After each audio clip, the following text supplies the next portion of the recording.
Welcome back to the Toffee Blues, your source for all things Everton. My name's Connor Williams, joined by Cal Brannan, and this is the monthly review. This time it is for March, only 2 games in this calendar month, so it'll be quite a short one, I think, compared to the usual ones. We'll start off with a bit of the news. Again, it's been a bit of a quiet month because of international break, splitting it up a little bit. There's Dan Fredinken is the chairman of Everton Football Club and is on the board of directors. That's the first one. Just give me your thoughts about this, Cal, because obviously we just spoke about it off camera, saying because I said it was a bit I don't know if it was common or not. Obviously, Fad Mashiri had Bill Kenwright as it, I believe. I believe that was his title, and then obviously when he passed, I don't know who it was when he passed. I don't know if it was. Yeah, I don't know what happened once he passed because we were in the middle. No, I'm starting to think we didn't have one. When did he pass? 23? Yeah. Yeah, and he's been trying to sell ever since, hasn't he? So that's what I'm thinking. He just decided after that, I don't want it anymore. We had one. But I don't really know. I said this in the news video I did. I as long as the bloke's not involved in footballing decisions in like a sense of like, you know what I mean? Like not in the way Mashiri was. Like, I don't care unless Dan is some unbelievable scout that has football knowledge that I don't know. I just don't want him involved. I just let the football people do the football jobs, and then if he's the chair, just let you do the business stuff. As long as you're not giving, the staff a banana for lunch, as like the other ones are doing. But as long as again, I don't really care. As long as he does his job, as long as he puts the money in, he can do what he wants. It's his club now.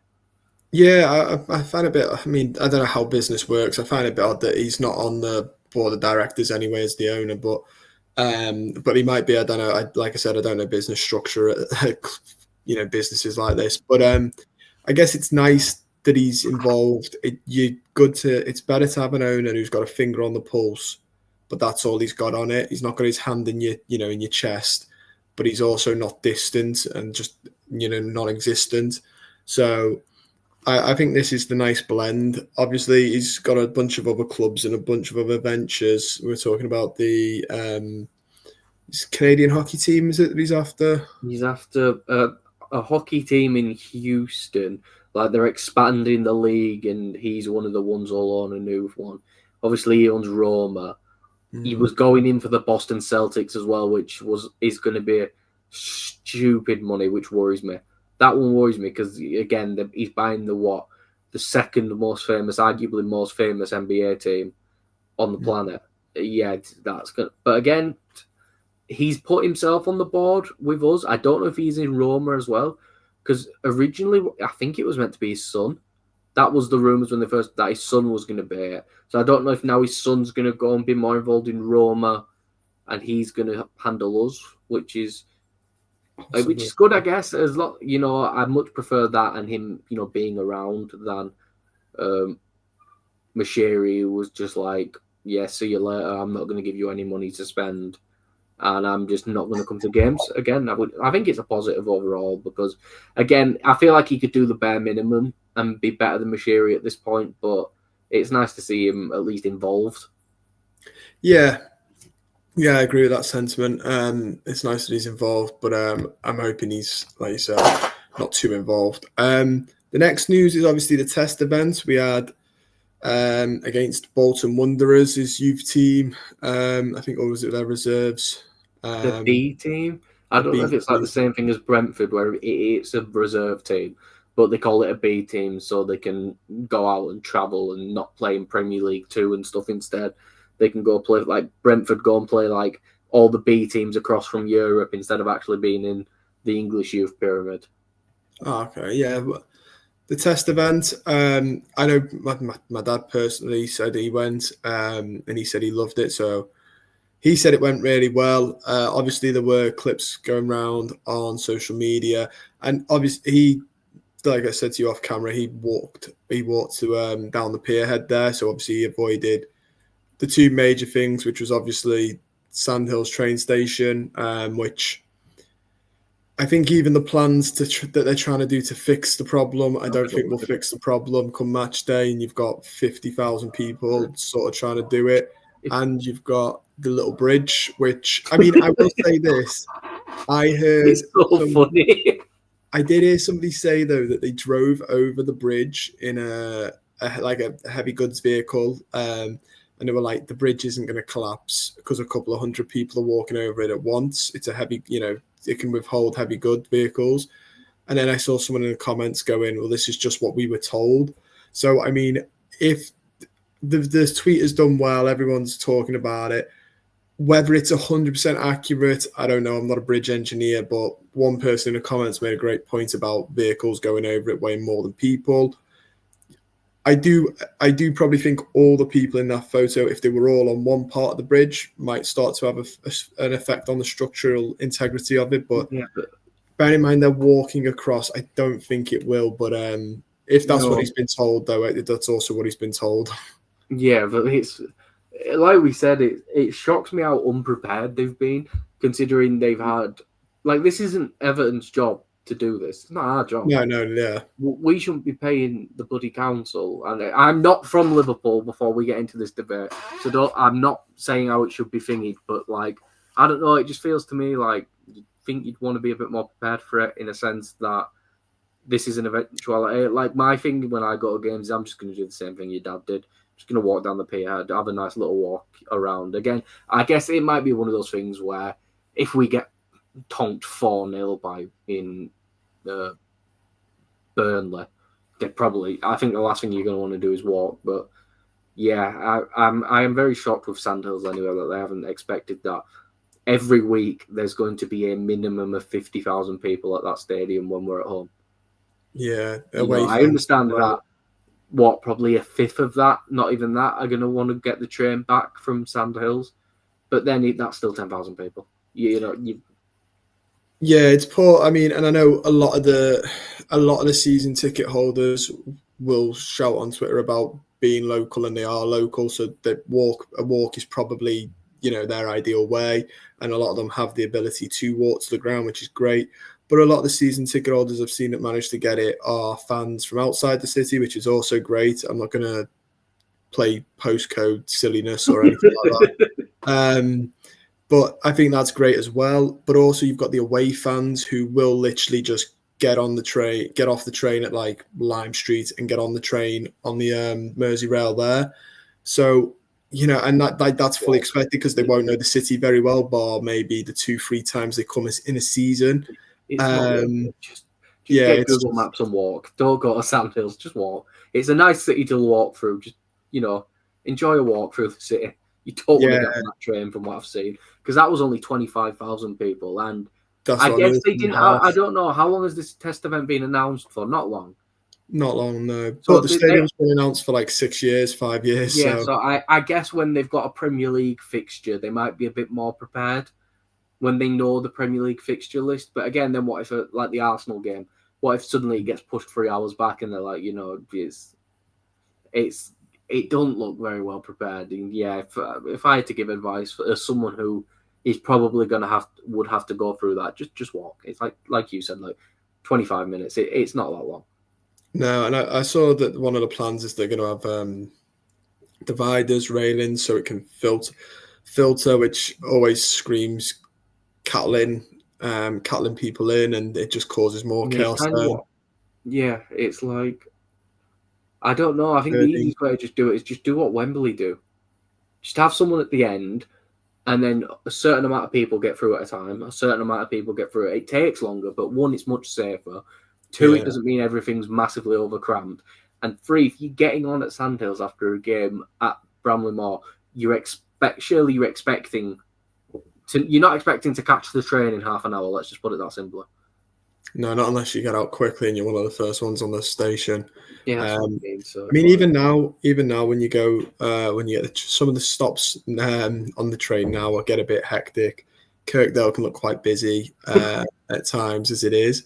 So, like, it's not a really like rogue thing for them. They should have known, but alas, it's a decision that's now being fixed from the sounds of it, and we'll see how they fix that.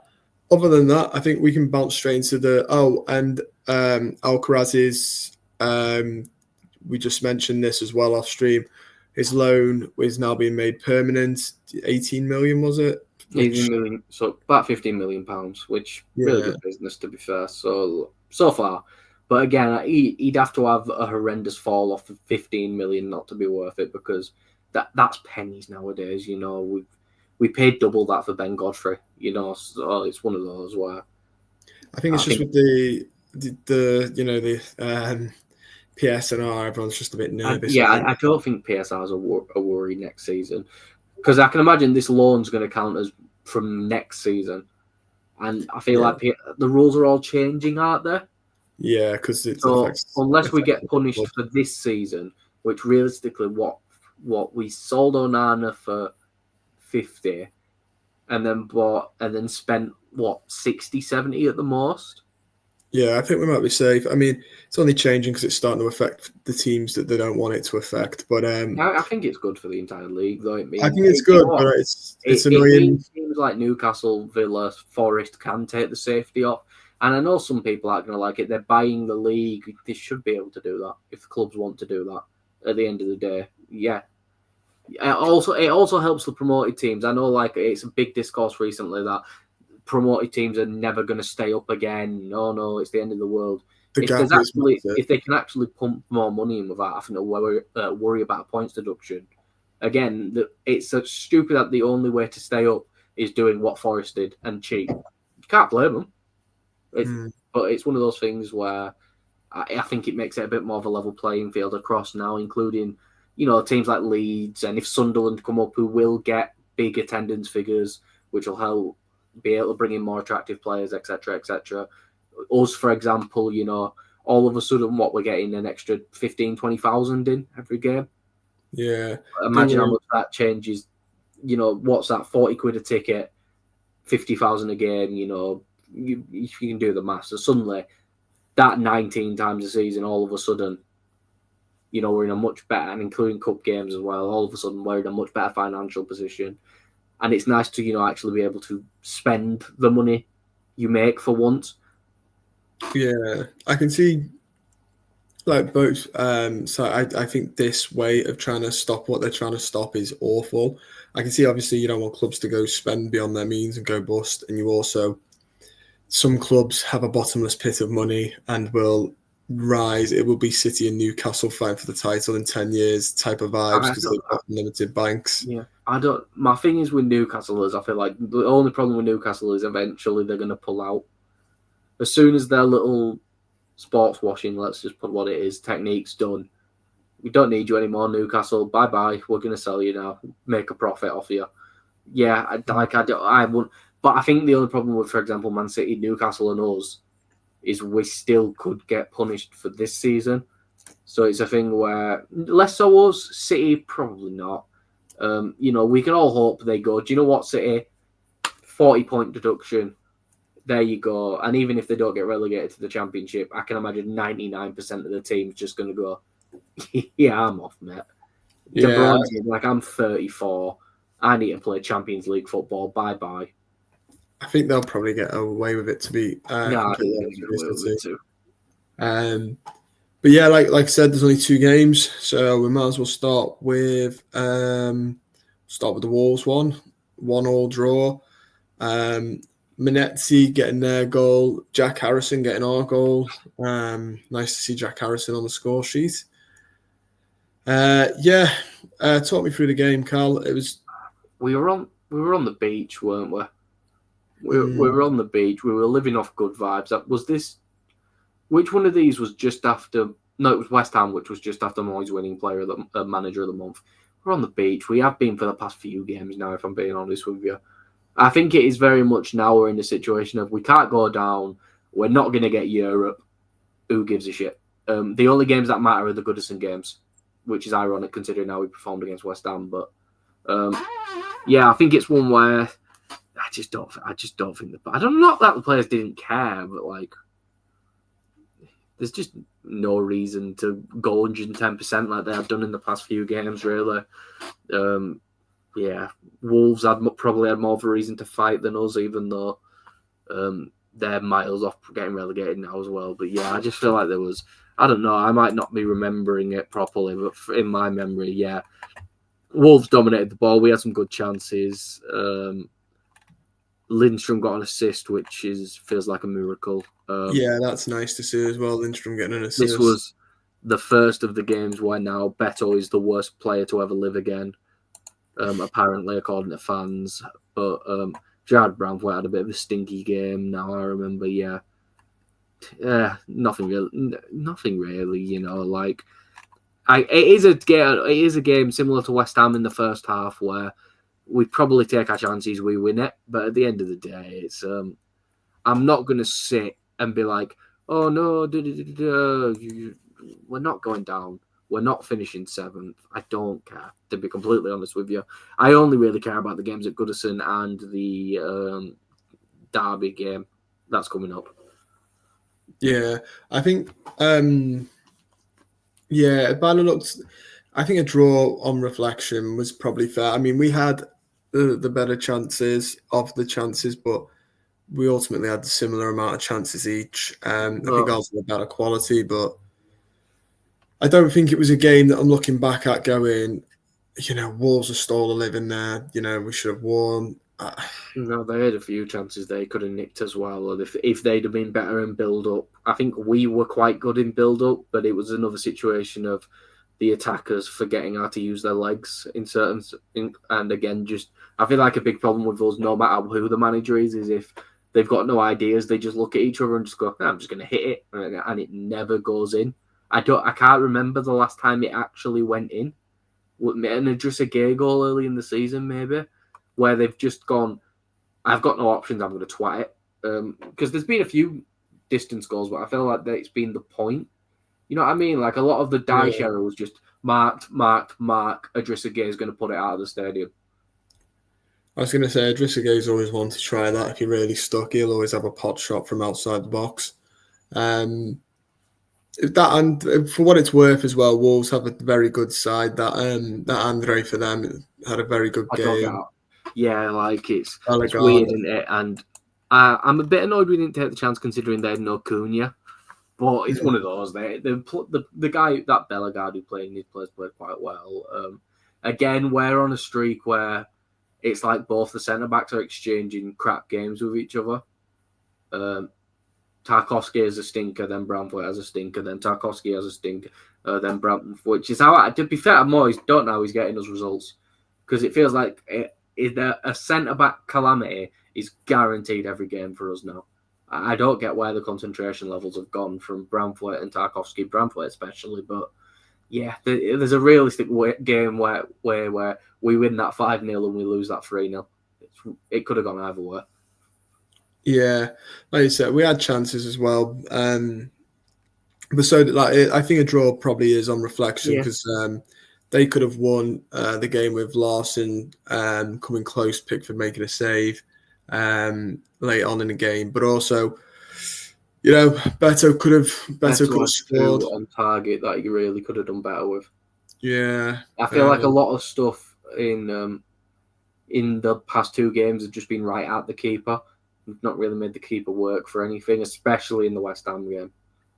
Yeah, I think we'll get on to Beto and because I have seen the discourse. We'll get on to that after the West Ham game because I think it's going to come up in the West Ham game, evidently.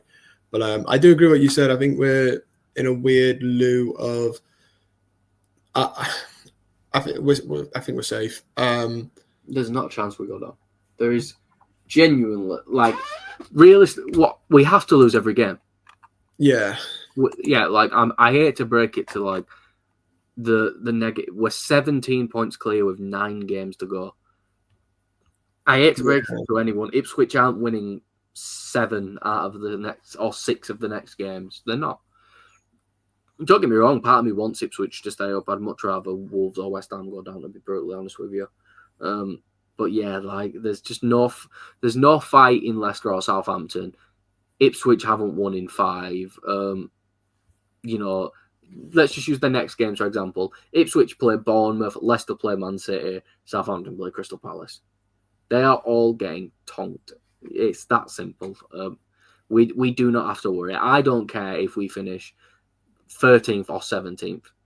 You get a bit more prize money, but let's face the fact here, they're practically the same position. And even if we finish 17th, less so 17th, because I think we've got quite a big gap on Wolves, don't we? Yeah, I'd be a bit annoyed if we somehow dropped 8 points. But, if we finish 15th on, let's say, 9 games left, 45 points, be happy with that.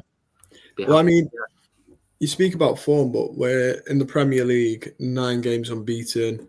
I know the form has slightly dropped because I think it's the last 4. Those 9 games, that's David Moyes' miracle work. That I guess not. We could, because again, like we said, we could have beat Wolves and we could have beat West Ham. Yeah, I feel like we're coasting. I think, and it sums up the West Ham game perfectly. We go in for the kill in the first half. Then in the second half, we're like, that's our work done. Sit back and defend now, boys. Which I don't think is necessarily what we should be doing. But at the same time, I think you have to look at the team Moyes is still having to play. It is cropped. There's no talent in the attack. Genuinely zero talent in that attack beside Charlie Alcaraz. Yeah, I also think though 9 games undefeated is very good. I know the last 4 have been draws, but not to quote the previous manager, but if you turn those draws to wins, it's not actually a bad run of games. Well, I think it might have been one of the Everton fan who does the overlap. I've got his name. He's on bit of an older fella. Yeah. He was mentioning. Yeah, I think he was mentioning. I don't know, to be honest. No. Yeah, I don't really watch any of the Everton channels, to be completely honest with you. But yeah, I think it is. He's a bit of an older fella. It's not the ginger one who's got it's the older lad. But he made a really good point that in these 9 games, I think we've won more points than we did in the Dash. Yeah, because I think Dyche had a period like this where we'd gone undefeated, but they were that was all draws, and it was besides Arsenal and Chelsea, which we should have won. I'll give Dyche the credit for that. We should have won those games. It was us holding on for dear life. This is us like West Ham, for example. It was only 45 minutes, but we battered them for the first 45 minutes. Absolutely battered them. And then I feel like the energy was gone in the second, which I feel like that may be something Moyes has to tinker with, if not going all out in the first half every time. I kind of get it. We're at Goodison energy. We have to win these games. Like he said, he wants to make it special, which in his defence he has. I don't know who our home games are. If you just have a peek before I say something stupid here. It's Arsenal, City, Ipswich, Southampton. Yeah, there's a realistic world we don't lose a home game for the rest of the season. Oof, I was going to say we win 2. No, I don't. We win 1 actually. I could easily see us. I could see us drawing all 4. I don't know. I feel like Arsenal play Real Madrid 3 days after,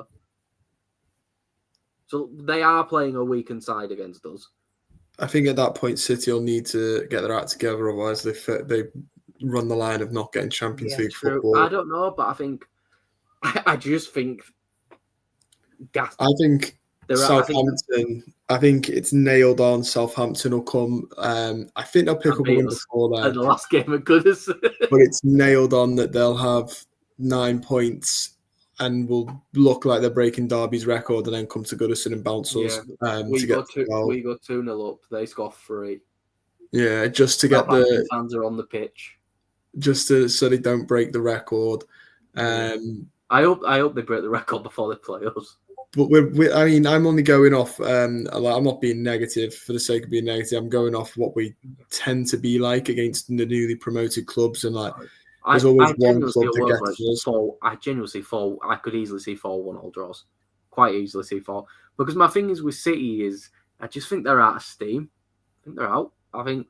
Because the thing is, how we've been saying for months now, they need to find this energy. They need to find this energy. We're still saying it for like 4 months later. They can't find it. It's like it's just not in the reserves for them. And they'll probably beat us 4-0 now. I've said this, but I don't know. Like it doesn't. I don't know. It's a big credit to Moyes, where I can quite say that I'm decently confident that we could get a result in all 4 of those games and then go what would it be like the last 7 or 8 games at Goodison without a loss? Let's see. So it'd be So that'd be 1, 2, 3, 4. That'd be 1, 2, 3, and then Southampton's a 4, 5. We've not beat Southampton, by the way, this season, and we've played them twice already. 7. Are we counting the FA Cup game against Bournemouth?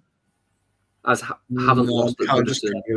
I'm just counting the Premier League. 7, 8, 9, 10. We're not counting cup games.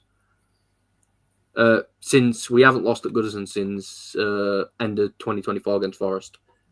It'll be like, if we somehow do that, it's like 12 games. Yeah, Oh no, Villa. Oh, but saying that, Villa was only 1 more game, so it's just 1 less than whatever I originally counted.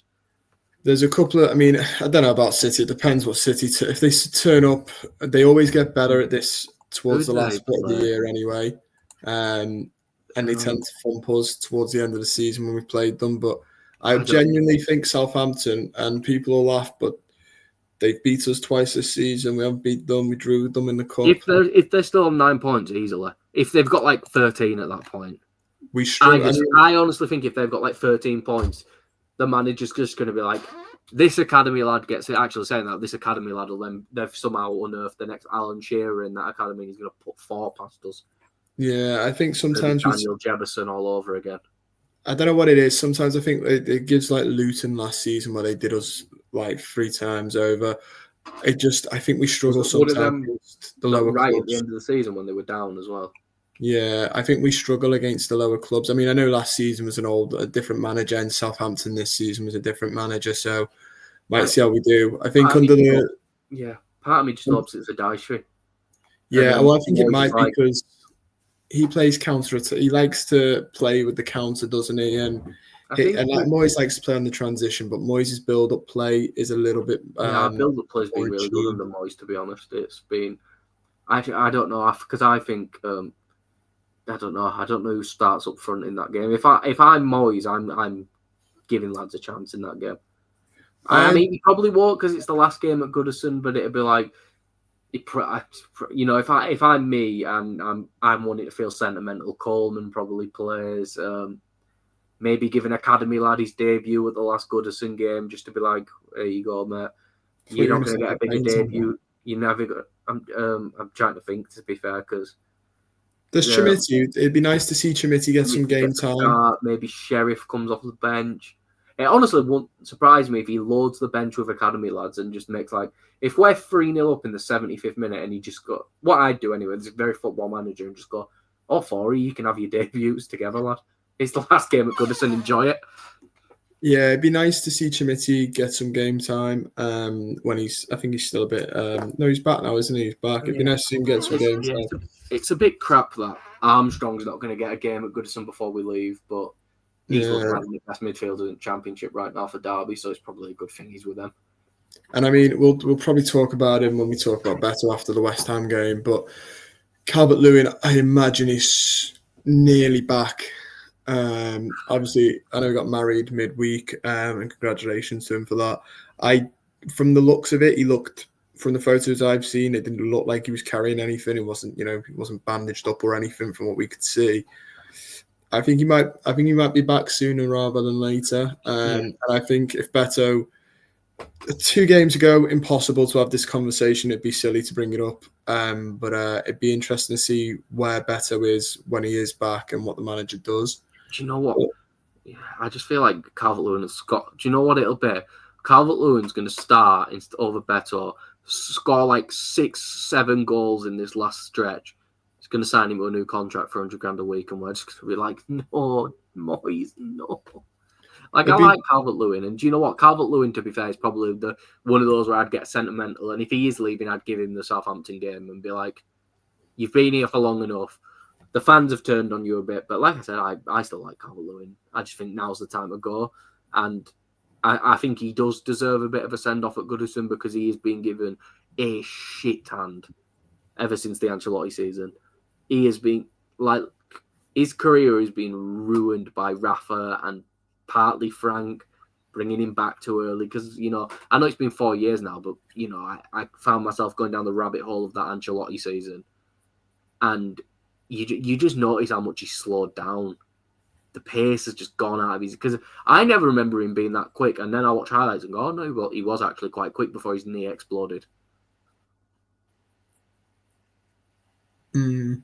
We'll get onto him in a bit, but I'm just looking at his goals, overall top goal scorers in the Premier League, because that was something he'd highlighted. But we'll get into it after the West Ham game, because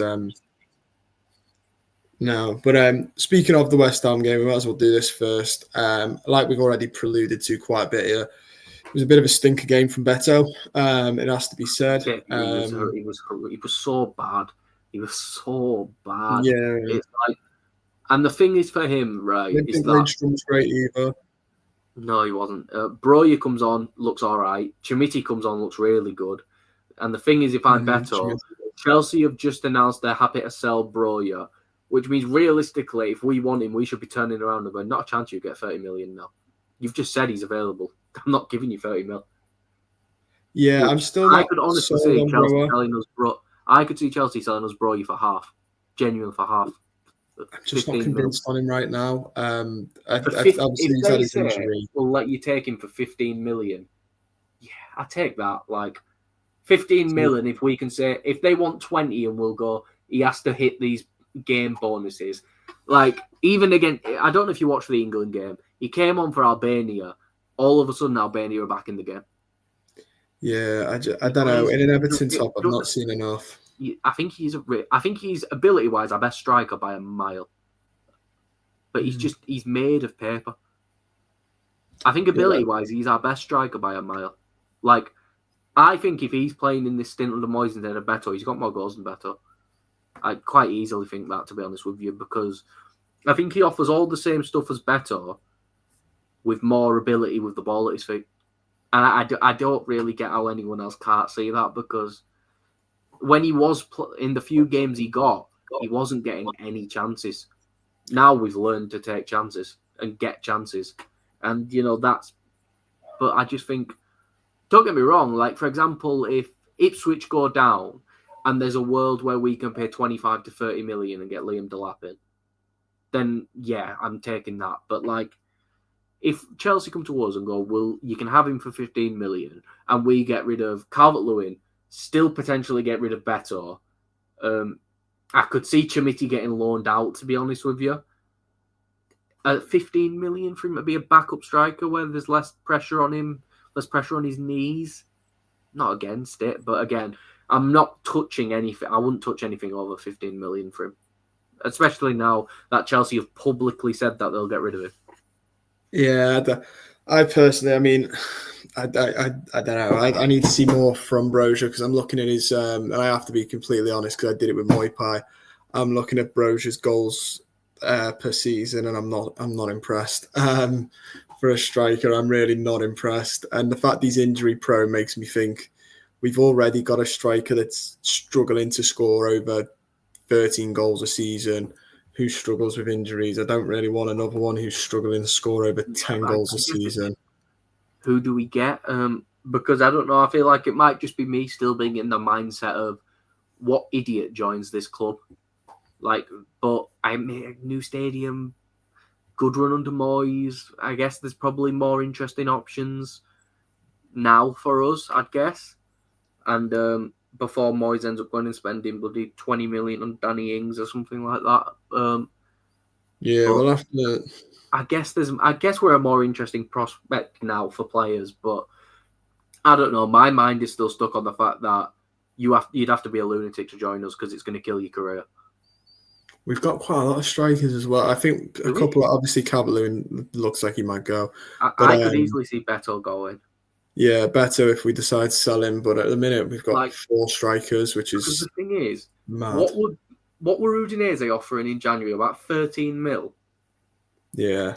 Like, realistically now, Beto, there's definitely some dopey club in Italy who pays us 20 million euros. So, like, 16, 17 million pounds. I'm sorry, I like Beto. If that comes in, you snap someone's arm off for that. Yeah. He's not worth that much money, and it recoups most of the money we paid for him as well. It'll be interesting. I mean, it depends what he goes on to do. When he was getting sold, those because Deitch didn't really rate him, and he didn't really like playing for Deitch. No, I think his attitude might have changed. So I don't think Beto's as desperate to get out the door as he was. No, but is it a thing where if someone comes in, I'm going to use Delap because I mentioned him. He probably goes to a bigger team than us, but say Delap comes in, Richarlison comes back. One of those. If I'm Beto and I've just scored. Let's say he gets like 2 or 3 more. I've scored like 8 or 9 goals for you in 6 months. I'm feeling confident. I could go to Italy and bag 16 now. Yeah, I really I don't know, with the striker situation. I mean, I think there's more pressing. I want one in.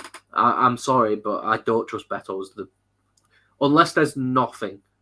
But like, for example, if Spurs are willing to part Richarlison for cheap, then I probably would want to keep Beto because I don't know if the Richarlison injuries, Spurs being hopeless. Because I've said this, I think a lot of Richarlison's injuries is Ange's fault, and the fact that look at all the injuries they get, and there's one consistent factor on all those injuries is the guy managing the team.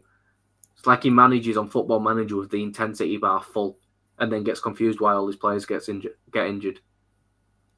Yeah, my only thing is I think there is 3 major positions. Well, 4.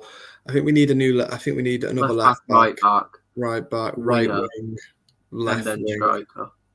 I'd say I don't think we need defensive midfield. I thought so at first, but if Leon are willing to part way with Mangala for 10 million, I'd do that. I know he's injured, but he looked really good before that. And then I said this, I'd just be giving Armstrong the chance. He's gone to the Championship. He's looked like one of the better midfielders in the league now with Ibu Adams.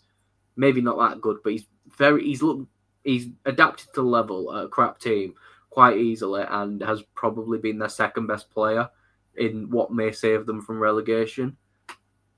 Like, is another loan in the Championship going to help him, or would it just be better if he's playing 20, 25 games in the Premier League for us, all the cup games?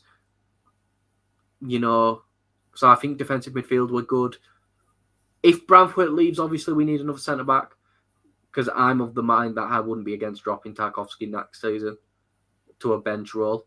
And then, I think it just depends what's available, doesn't it? Like, I think if Richarlison does pop up for cheap, you snap it up. But then if a winger I think it depends on I think main priorities are full back in left and right back. Yeah. I think this game, by the way, proved where we needed positions. I think Alcaraz did okay. I don't think Alcaraz is mainly a left player. I think he played well to say he was out of position, but again, everything he created looks worse now on like the stats because Beto did nothing with it. Yeah, Harrison, I think I just don't think we entertain making it permanent. I genuinely have said this before. I wouldn't take Harrison if Leeds paid us.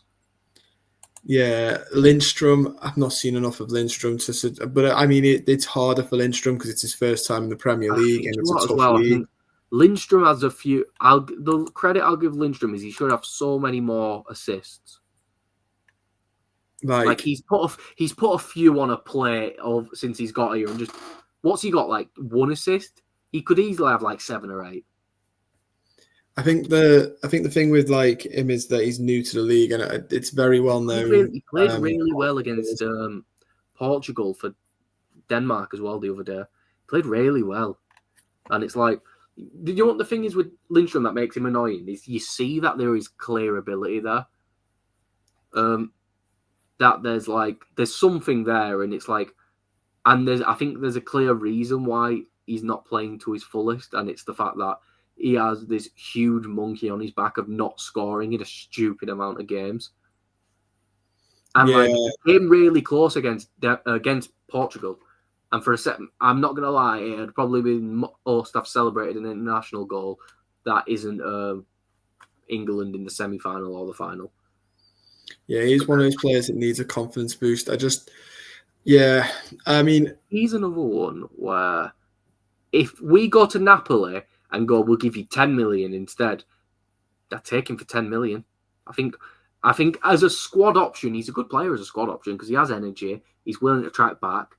He'll know the system next season.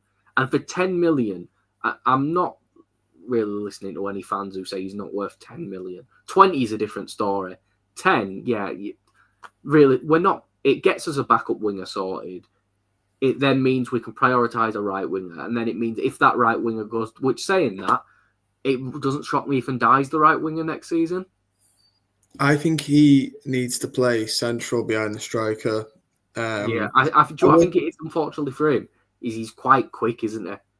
Yeah, I would say he should play as striker because I know he's done it in the past, but he doesn't suit. It's not a Moyes type of. When you look back, Moyes likes his strikers to be physically imposing. As a backup to saying that, as a 10, yeah, I mean, if Ndai plays on the right and Ndai's probably still the backup in the 10, then I'll correct. I mean, they can. Again, I prefer. I think Lindstrom's pretty good, but I just think it's like, for example, let me say we put Lukaku back in. We can spawn Lukaku back in. Lindstrom probably has like 8 or 9 assists right now. I do think a lot of it is just the strikers being genuinely terrible, and then it is his fault with the little Beto resurgence because I feel like he could have played better in some of those games. But I don't think he's been bad under Moyes. But again, just 20 million, not a chance, man. I feel like it's like it screams when you loan a player in Football Manager and you take the option to buy because that's the only way they'll accept it. And I'd be shocked if we're even thinking about it right now for that price anyway. I can imagine we will try haggle him down.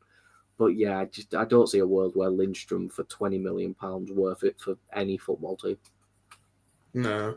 Getting back to the West Ham game, so that we can finish it off though. What were your thoughts like? Because I just had to try. I thought the first half we were good. Obviously, Souček got a goal. I'm sure this isn't the first time I've seen Souček absolutely smack a shot in against us either, irritatingly. Was this right? Not right after the rumour as well? Yeah, he's rumoured to be one of the players we're looking at as well, isn't it? So most Everton thing on the planet. But we absolutely hammered them in the first half. Absolutely hammered them. And I'm checking like the momentum bar here to be sure. They had a little spell for like 4 or 5 minutes between like 13th and 18th minute. Rest of the half's all us. It is all us. If I check the stats, first half, 7 shots, 3 on target. They had 4 shots, 1 on target. We had more of the ball, more accurate passes. They had more corners. But I feel like we had 2 big chances, which apparently in the game, or did we not? Apparently we only had 1, but then that says we had 2 there. But yeah, I just feel like all the energy came out. Like we had everything put on the first half, and I feel like I think Moyes may have seen the way the game was going and then just went full gung-ho and maybe thought, if we can score 3 before half-time, we didn't score. It's like West Ham, I feel like West Ham, at the end of the day, give Graham Potter his credit. I think he knew what we were going to do. We were going to come out all guns blazing at Goodison. The fans need to have a fun game, and was able to negate that. And then in the second half, they battered us. Absolutely hammered us for the full 45 minutes in the second half. It genuinely wouldn't have shocked me if we had lost 4-1. Because it felt like we didn't stand a chance. We had Aaron Wan-Bissaka dribbling past us like he's Messi. You know, it was a horrendous second half. And I don't know if I've got this right for their goal. I think I do. Tarkowski, man, I feel like I slag him off too much, but it's like at the same time, I've never seen a centre-back so bad at staying in position. Yeah, I mean, to give Souček that much space, I know he's not one of the attacking players, but he has proved a number of times if you give him some space, he's a very good goal-scoring midfielder, despite not looking like one. Season for him. He got like 15 goals in the Prem for him one season, and then Tarkowski, first of all, is this game, runs out of position to get the winger, just let the defensive midfielder and the fullback cover it. I know they're not very good, but you know what West Ham are going to do. They're going to cross it in. or they're going to square it across the box. And then when he gets it, I understand they probably don't want to give away a penalty, but just throw yourself in front of the shot or something. Tarkowski literally might as well have done like the Matador thing and just moved out of the way for Souček. He's been terrible this season. Awful all season, besides a few games. He's living off that goal against Liverpool. Yeah. I think he's normally, I think he's just, I think it's been a problem this season, hasn't it? Last season, we saw bits where, and the season where we first signed him, I was really impressed with his positioning. I thought that was one of his key areas, but as he's sort of gone on, it's sort of, I think this season he's really struggled with it, and he's been caught out a few times. And he's not the quickest lad, so I think when he's caught out, he sees what Branthwaite does and thinks he can do it. No, you can't. Branthwaite could give Tarkowski 40 yards on a 100-yard sprint, and I think Branthwaite still beats him. Like I think like Tarkowski's not a horrible player, which is why I don't like. Like there's some players like Jack Harrison is an example where I'll just slag them off because I don't think they're good. I don't think they're good enough for the club, and it's not their fault. But unfortunately, we're in the position where we talk about the games and stuff. And if someone plays bad, I'm going to say they played bad. I don't. But Tarkowski is just the thing is we know how good he can be, which is what the frustrating is. I don't remember what game it was. It might have been Wolves, where he was in the way of every shot. He was in the way of everything. He didn't let anything get past him. But I feel like it is his positioning that lets him down. He runs out to tackle a midfielder or runs out to tackle a fullback. It's not your job. And I'd understand if the defensive midfielders weren't Idrissa Gueye, who's possibly going to break his tackling record for us at age 35. James Garner, he's not Kante, but he's good at winning the ball. He's much better at progressing it, but he's not bad. And then O'Brien, who's usually the one next to him, who's probably been our best player under Moyes. Yeah. So yeah, I don't get the logic for it. That's what I mean about him coming out of position is the West Ham one especially is because it was so stupid. He didn't need to do it. And it's like, I don't know if he gets bored and just doesn't want to stand still, but it's like, it's weird, like you said, it's something that before this season I would have said he's very good at. He's very good at staying in position. He's very good at them being there to put himself in position to block shots, to anticipate the ball coming in. This season, it just feels like he gets like he's someone on FIFA spamming offside trap. And I'm just like, and it's to the point now where I'm very much on the side of he needs to be dropped next season, O'Brien, because it's just at this point, how many more mistakes? And don't get me wrong, Branthwaite's making mistakes too, but Branthwaite will make a mistake and then most of the game still play good.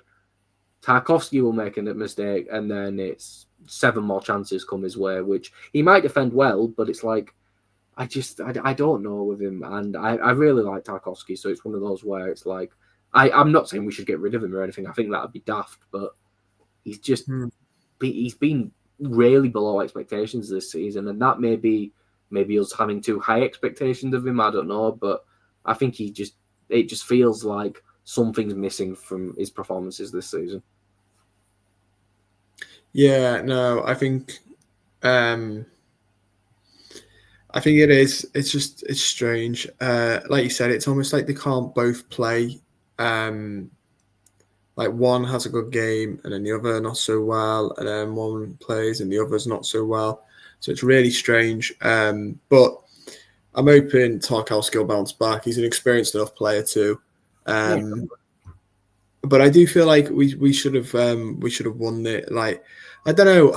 I feel like we should have won. This is another game that we drew that we said we should have won. I think the penalty wasn't a penalty for what it's worth. It wasn't. Yeah, both of them weren't. I don't understand how any fan can try argue that was a penalty.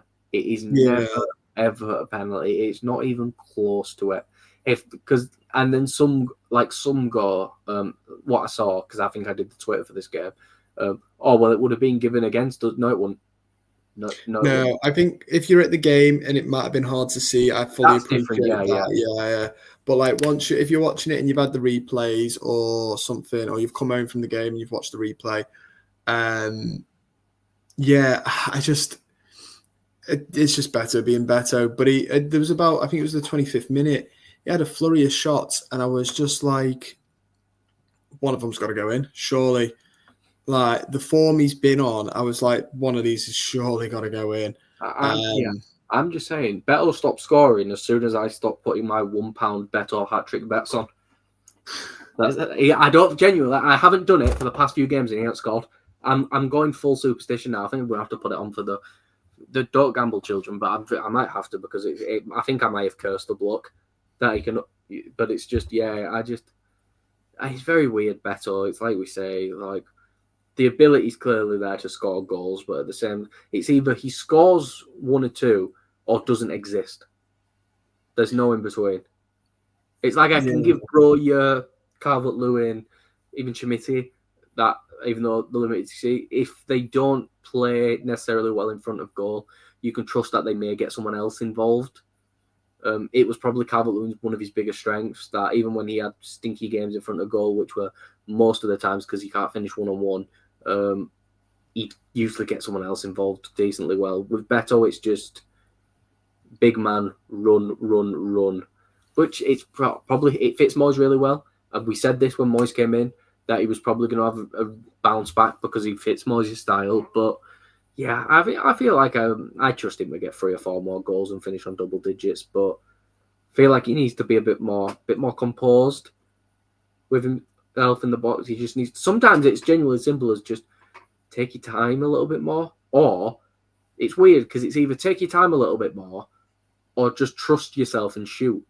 Like I have no problem if Beto has the ball rolled into him in the box and cracks it first time across goal. If the keeper saves it, the keeper saves it. I don't need him to take 4 or 5 extra touches trying to dribble through players, because he's not that type of player. He's going to lose the ball every time. Yeah. I completely agree. I think he panics a little bit as well and just snaps at it, which is, I mean, we've had players here that take too long on the ball, but he's the opposite way. Complete opposite. Him and Calvert-Lewin are genuinely the complete opposite footballer as a striker. Combine them together and you get an all right. You get a really good striker. You combine them together, you've got a 25-30 goal a season striker there. It'd be a proper Moyes striker if you could combine them. But yeah, I mean, again, it's another game. Listen, it's another game that you could argue could have won, but like you said, we're safe. That's all that matters. And ultimately, I mean, they're easier to take now that we're safe. If we're where Wolves were, maybe I'd be a bit more. I've seen a couple of people who were just a bit frightened, and that's understandable. But I think it's fair to say we're safe now, and we're not thinking about next year. Like, because what we have to realize is we're not dropping 17 points, and the teams in the relegation zone aren't gaining that many points. They're not. It's a matter of fact, they're not good enough. And it's unfortunate that we're in this situation where, I guess it's fortunate because we support one of the clubs that would have gone down otherwise, but it's a bit crap as a neutral to just go, 3 teams have come up, 3 teams go down again. You know, it feels like a locked-in thing every season at this point. It really wouldn't shock me if Leeds, Sheffield United are 100% going to go down, and whoever comes up, hopefully someone like Sunderland, having another team like that in the Premier would be cool. But or that, or Coventry will come up and they'll stay up and we'll go down, because Coventry beat us at the new stadium on the last day of season or something like that. Yeah, it is a shame, but I think that's just modern football. Like I said before, when you're on about spending, the gap's massive now. It's huge, and you have to come up and do what Ipswich have done. Ipswich have spent 150 million quid and genuinely might not get 30 points. Yeah, I think the only other way to do it is if you do a Brentford, but they are really, that takes years, by the way. It's dead. When people go, I'll just do a Brentford, do a Brighton. Why can't we be like them? That takes years. That takes a lot of that, and that's not just like 4 new members, because I know people were like, when they lost Ashworth, they were like, oh, are they going to fumble? Or Weir, when they lose, are they going to fumble? No, it's like a whole foundation built up. And the thing is, like, for example, Leeds or Sunderland cannot do that. No. Leeds and Sunderland are massive clubs. Massive clubs. They can't do that. You don't see any of the massive clubs doing it. No. Maybe I'm trying to think. Maybe Man City are the closest, but like their stats system is let's find the best proven player that fits this statistical mold. Brentford and Brighton are pulling players out of Denmark, Ecuador, Venezuela, and being like, oh, here's this really good footballer that we are now going to develop. None of the teams in the Championship currently have that base to do that. Sunderland maybe, because Sunderland have a lot of good young players, but Sunderland also, there's not gonna be another team like them two for a while. There's not, and it's because also there's just not many other English clubs that are owned by people who have their own statistics database. It's pretty obvious reason why those two got where they are. The two owners have two of the most innovative statistical databases in the country that they run. Yeah, of course they're going to be able to find the players. No one else has access to these databases that they do. So it's like, I don't know when people, like you said, it's no team can do it besides them, because you need the platform there, and there's not many of the platform. Yeah, exactly, and it takes years and years to implement as well. Yeah. Absolutely. I feel like don't want to keep us here for ages, but I feel like some people just think like football teams load up FB ref and just be like 95%. Oh, you must be. No, it's ridiculously complicated. It is much more complicated than we think. As someone who's seen it firsthand, I'm not claiming to be a scout or anything. I'm not. But as someone who's seen other scouts and been lucky enough to see it, it's so complicated. It's like I saw someone try to use Opta. They came to a game once, and I was genuinely sat there like he just started making the goalpost float. It's so much more complicated than you think, and unfortunately, I just think a lot of teams don't have the patience for it as well. I think a lot of teams, because of how much money you lose in the Championship, aren't willing to take the extra 2-3 years in the Championship to really build something. Like Brentford and Brighton expected to be in the Championship, really. So they were able to, and then the only other clubs who stay up are like Bournemouth somehow found a Champions League coach in a mid-table Spanish side. Again, Kieran McKenna's a good manager, and I think he's shown it under Ipswich, but he's not Andoni Iraola, man. It's one of those where, unfortunately, the big part of football is luck and what you're able to get in at the time. And unfortunately, none of the relegation promoted teams are able to do that. And I feel like a lot of it now is them relying on collapses from one of the teams in the Premier League. And I hope that doesn't happen, because if we're being completely honest, we're one of the most likely teams to have that collapse. Yeah. It's. I think we'll be. I think we're good. I think we're good. I think if you had to rank the 17 teams in terms of which team's most likely to open up a spot, it's Wolves, us, and then I don't know. Like it's Wolves and us. I think West Ham's owners pumped too much money into the club for it to be them. Palace, maybe Fulham, if they lose Marco Silva, but like Brentford and Brighton, like we said, the infrastructure is just so good there that I don't even know who they sell. Like this season compared to other seasons is who's Brighton and Brentford's big sale. And Buemo and Wissa, they'll just go sign another player and he'll do just as well. It's like, so it's one where, unfortunately, we're probably one of the teams that make way if one of the promoted teams do well, or we wait for a team to collapse. It does happen. I think it can happen, but it's one of those where it's just, any worry about relegation, I can just stop it. It's not happening, and we're not coming close to it. We will be more than 20 points from relegation by the end of the season. Yeah, I completely agree, mate. I also think that might be the best place to end it on.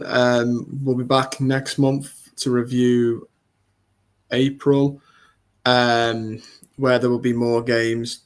There are a hell of a lot of games in April. 5 or 6 in April. 3, 4, 5.